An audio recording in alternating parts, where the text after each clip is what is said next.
எல்லா புகழும் இறைவனுக்கு. இப்போ தான் வந்து பிஸா படத்தில் நடித்த மாதிரி இருந்துச்சு விஜய் சேதுபதி. அப்படியே வந்து பார்த்திங்கன்னா பட்டு பட்டு பட்டு பட்டு இன்றைக்கி 50 படத்தை நெருங்கிட்டார்.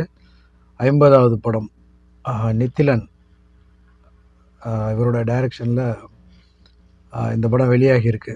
இந்த படத்தில் வந்துட்டு பார்த்திங்கன்னா நமக்கு ஒன்றும் நற்செய்தி என்ன எந்த ஒரு தகவலும் கிடையாது. பட் என்டர்டெயின்மெண்ட், ஒரு நல்ல என்டர்டெயின்மெண்ட், எமோஷ்னல் நல்லா இருக்குது. அப்பா மகள் இந்த சென்டிமெண்ட் வந்து பார்த்திங்கன்னா ஹீரோ வில்லன் 2 பேருக்குமே வந்து பார்த்திங்கன்னா சூப்பராக கொடுத்துருக்குறாங்க. ஒர்க் அவுட் ஆகியிருக்கு அப்படின்னே சொல்லலாம். பல இடங்கள் வந்து பார்த்திங்கன்னா அப்பா மகளுக்கு உண்டான அந்த ஒரு அன்பு, அந்த ஒரு லவ், அது என்றைக்குமே வேறு லெவல் தான். அப்பாவுக்கு மகள் மேலே உள்ள காதல், ஆசை, அன்பு, இதை அடிச்சிக்கிறதுக்கு